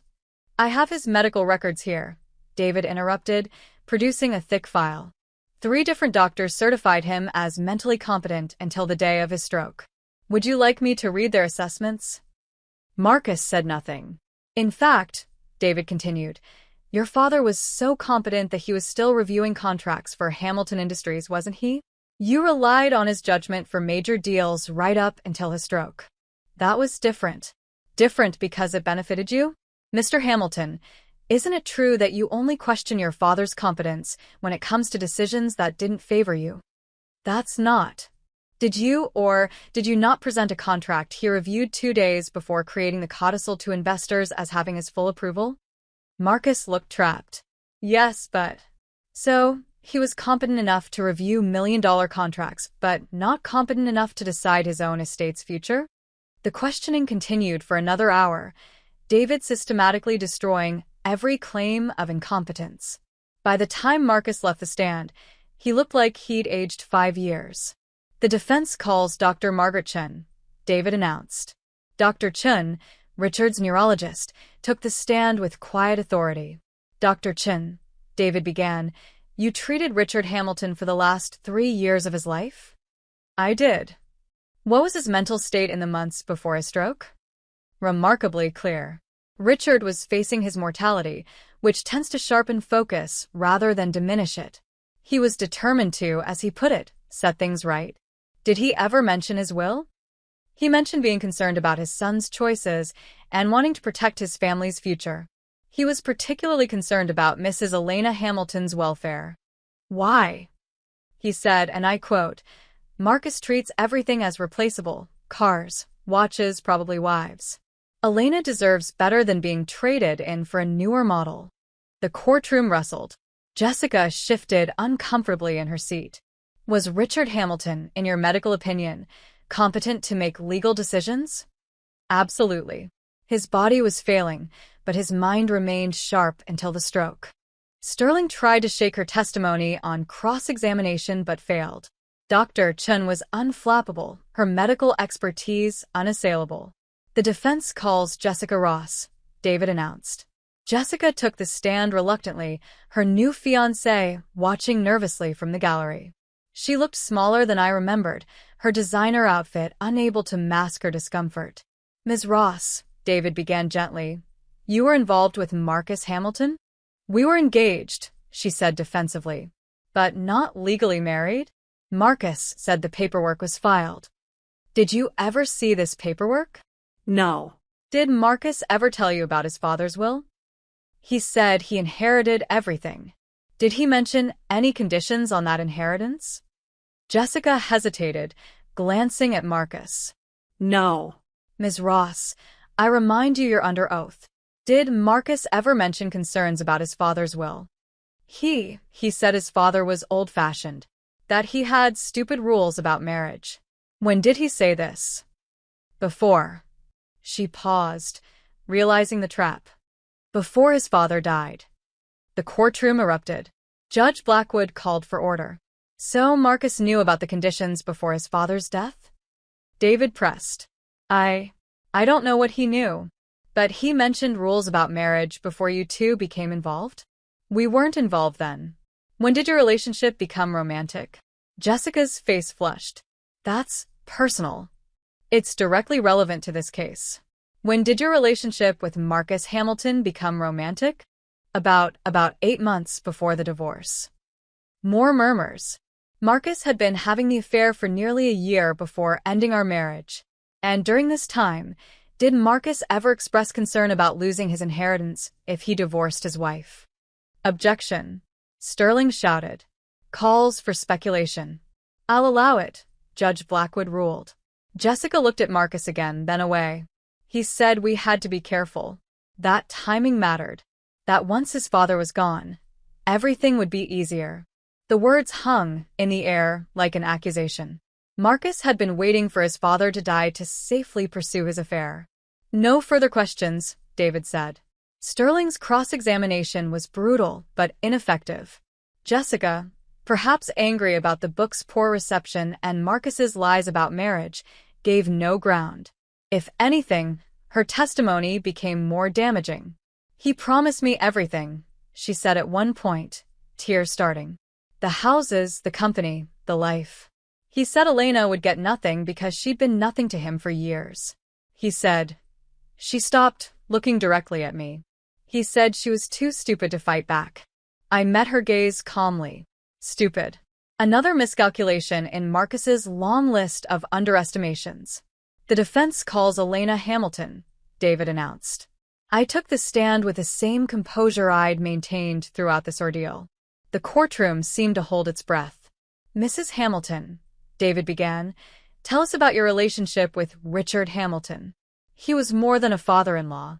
He was a mentor, a friend, and in his final years, perhaps the only person who truly saw me. "What do you mean?"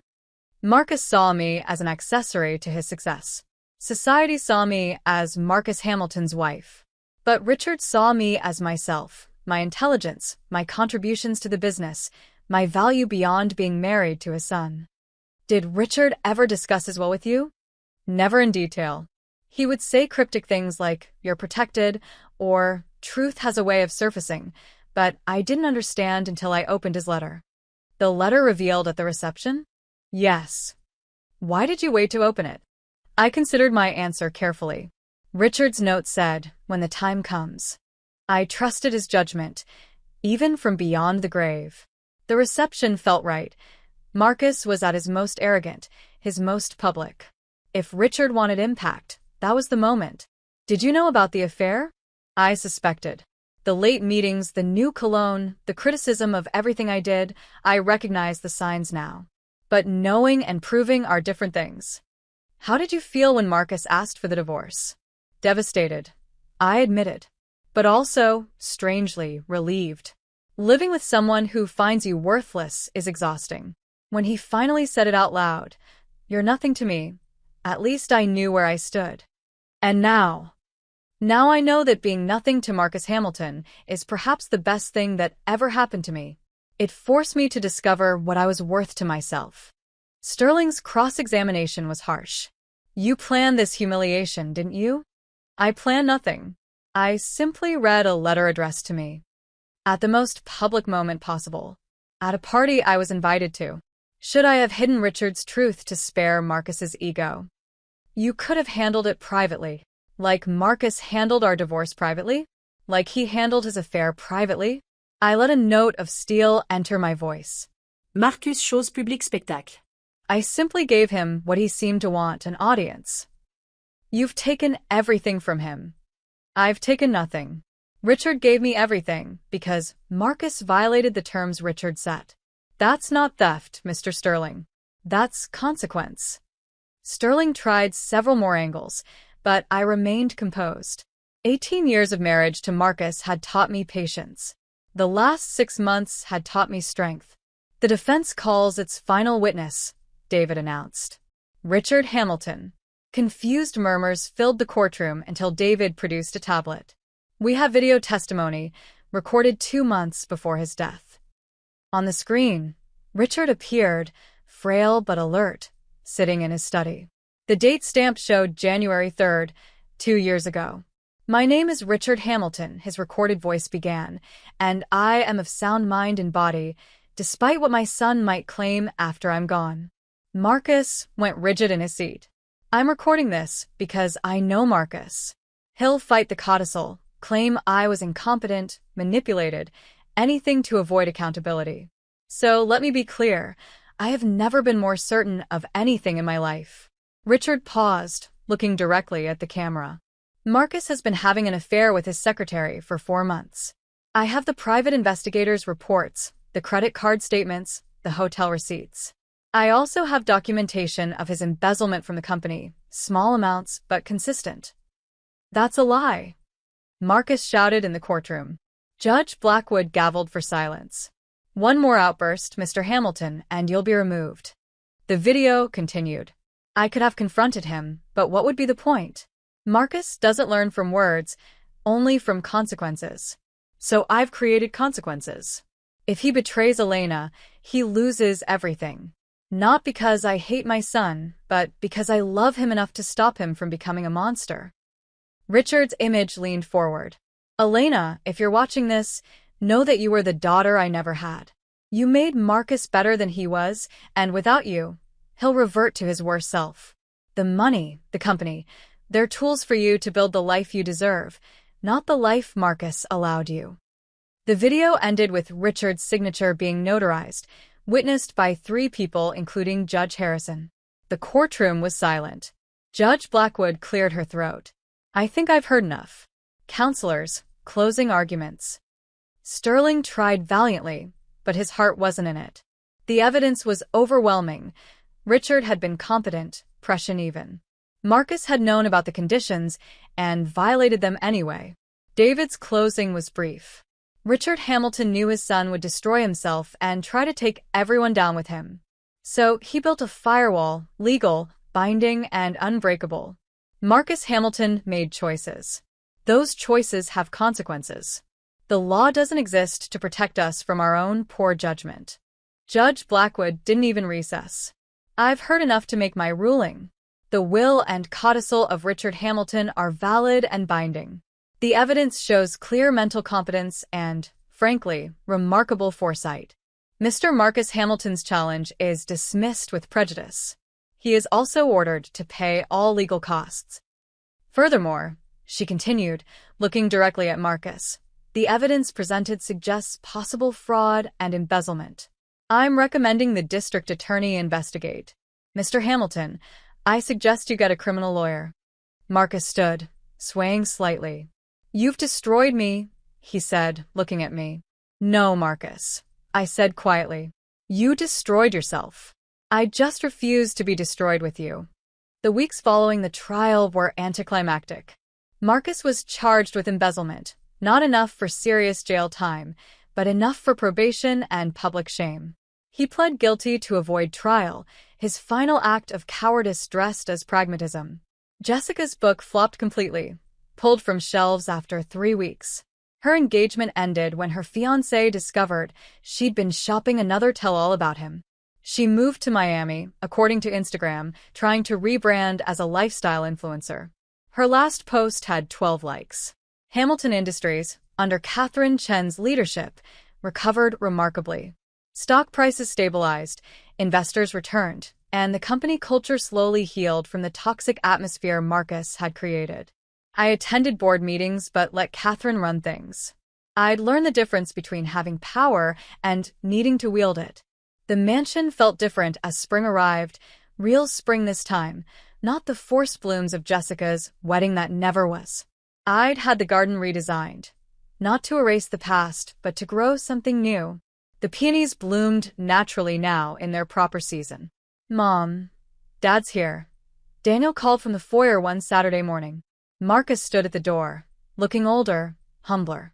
He'd gotten a job at a small firm in Connecticut, Robert Chen had told me. Middle management, modest salary, no secretary. I came to see the kids, he said. They're adults, Marcus. They decide who they see. Daniel appeared, taller now, more confident. 5 minutes, he told his father. That's all you get. They talked in the garden while I watched from the kitchen. Sophia joined them eventually, still wary but willing. They were building something new, not a restoration of what was, but an acknowledgement of what is. I need to sell my car, Marcus said when the children went inside. The Honda. I can't afford the payments. I'm not giving you money, Marcus. I'm not asking for money. I'm asking if you know anyone who needs a reliable car. I'm taking the bus now. The man who once owned 7 luxury vehicles was now riding public transportation. The poetry of it wasn't lost on either of us. I'll ask around, I said. Elena. He started, then stopped. I read the full will. All of it. My father's letter to you. And He was right. about everything. I was becoming a monster. Maybe I already was one. Monsters don't take buses, Marcus. Monsters don't admit they were wrong. Is that forgiveness? That's observation. Forgiveness is a longer journey. He nodded and left, walking to the bus stop at the corner. I watched him go, this man who'd once commanded rooms, now just another commuter, heading to a job he probably hated at a company that would never bear his name. The graduation came 2 months later. Daniel, valedictorian, spoke about resilience and integrity. He didn't mention his father's fall or our family's public drama, but everyone knew the subtext when he said, "Success isn't what you accumulate, but what you survive with your character intact." Marcus attended, sitting in the back, applauding with everyone else. Jessica was notably absent, though she tried to sell exclusive graduation photos to a tabloid. The tabloid had called me for comment. I'd laughed and hung up. "Proud of you," Marcus told Daniel after, offering his hand. Daniel shook it. Thanks for coming. It wasn't reconciliation, but it wasn't rejection either. It was progress, measured in handshakes instead of embraces. Catherine Chin joined me for lunch the following week. I have news. Hamilton Industries wants to go public. The IPO could be worth billions. Richard's company going public? Your company, she corrected. And yes, it's time. The market's right. The brand has recovered from the scandal. What do you recommend? Take it public, retain controlling interest, set up trusts for the children that can't be touched by their future spouses. I laughed at the last part. Learned from experience? Learned from Richard. He was right about one thing. People show you who they are when money's involved. Then let's do it. But I want provisions for the employees, the ones who stayed through the chaos. Already drafted. You're becoming quite the businesswoman, Elena. I always was. I just had to stop being Mrs. Marcus Hamilton to remember it. The IPO announcement made headlines. From scorned wife to billionaire, Elena Hamilton's ultimate victory. I hated the framing, but Claire convinced me to do one interview with a serious financial journalist. People call this the ultimate revenge story, the journalist said.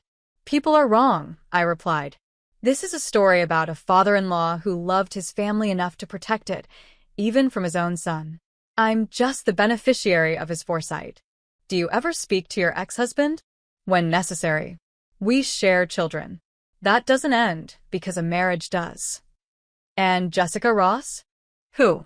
I asked, genuinely having to think for a moment. Oh, the secretary. No, I don't think about her at all. The interview went viral, particularly that last exchange. I don't think about her at all became a meme, the ultimate dismissal of irrelevance.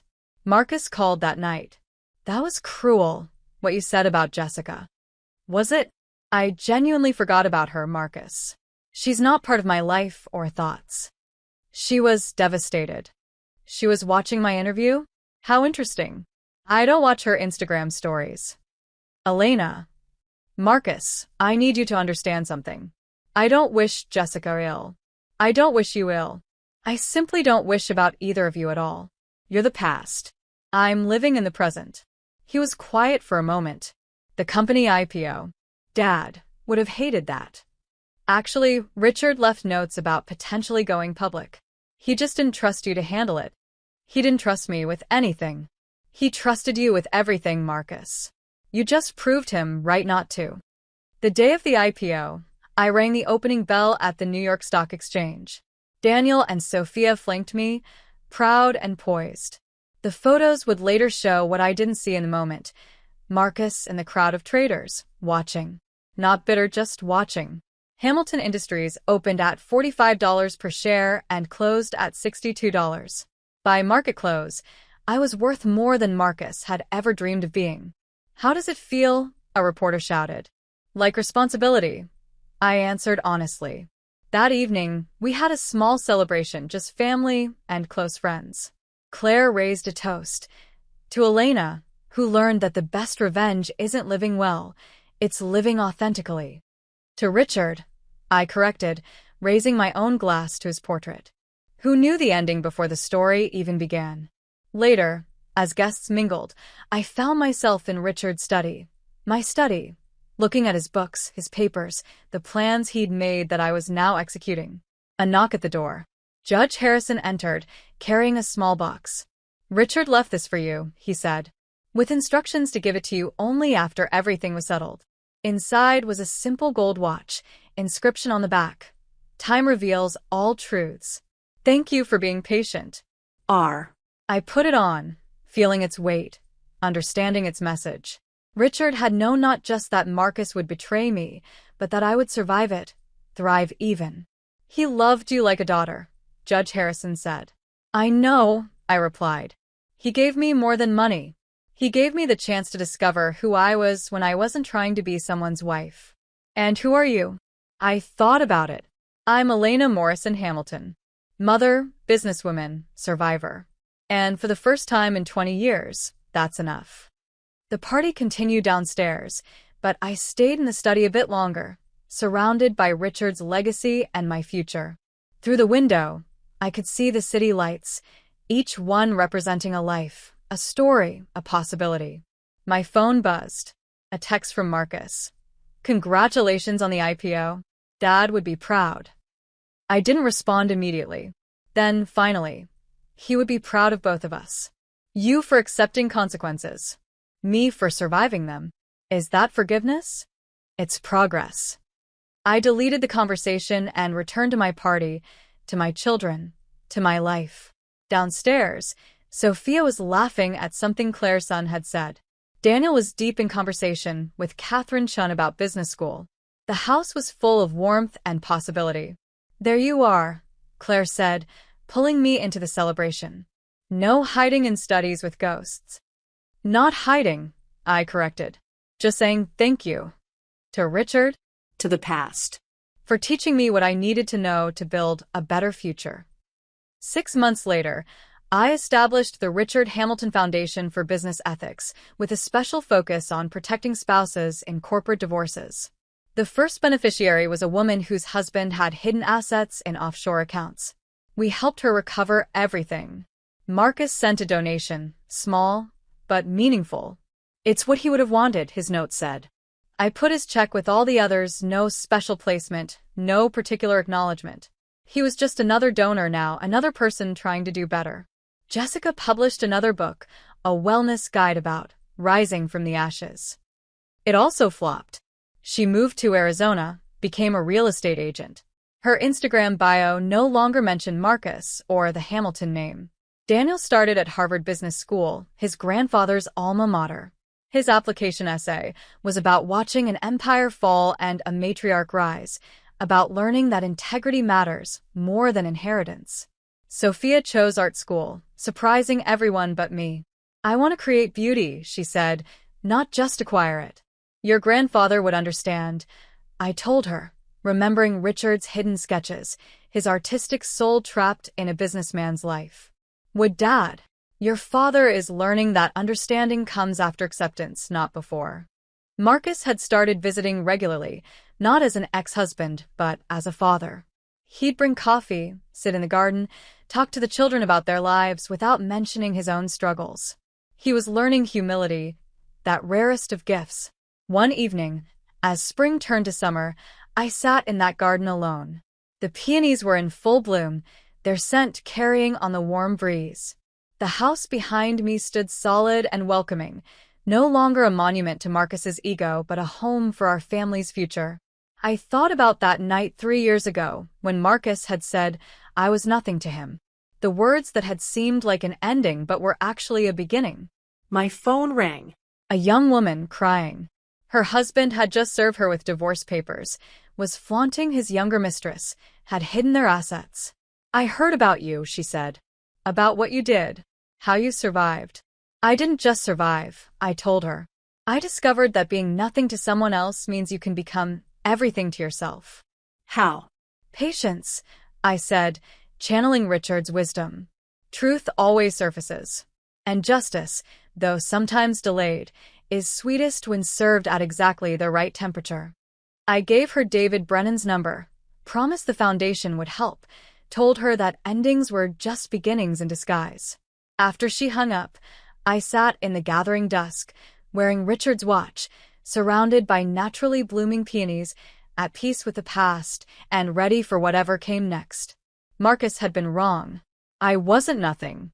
I never had been. It just took losing everything I thought mattered to find everything that actually did. In the distance, church bells chimed the hour. Time moving forward, as it always does, revealing truths and healing wounds and carrying us toward futures we never imagined. I went inside, where my children were cooking dinner together, laughing about something on their phones. This was wealth, not the money or the company or the houses, but this moment, these people, this life built from the ashes of another. Mom, Sophia called. We're making your favorite, pasta with that lemon sauce you love. I joined them in the kitchen, the same kitchen where my marriage had ended 3 years ago.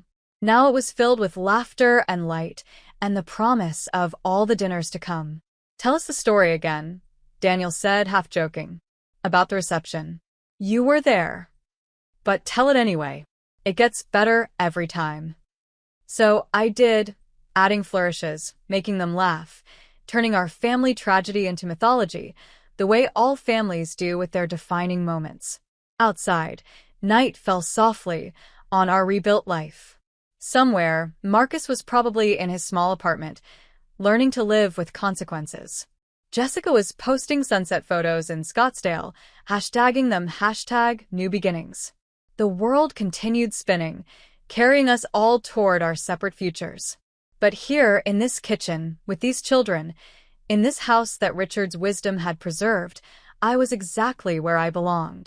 Not as Marcus Hamilton's ex-wife, not as a cautionary tale or a revenge story, but as myself, Elena, finally, fully, unapologetically myself. The pasta timer rang, pulling me back to the present. "We sat down to dinner," said Grace, something we'd started after the divorce, finding comfort in gratitude, and ate together as a family, wounded but healing, changed but whole. To Grandpa Richard, Daniel raised his water glass. To Mom, Sophia added, for showing us that dignity matters more than drama. To all of us, I concluded, for surviving with our character intact. We clinked glasses, the sound ringing clear and true in our home. Outside, the peonies continued blooming in their natural season, patient and perfect, waiting for no one's forced timeline but their own. If someone you love told you that you were nothing to them, would you have the patience to wait for justice, or would you seek immediate revenge? Share your thoughts below, and don't forget to subscribe for more stories about how the quietest people often deliver the loudest messages.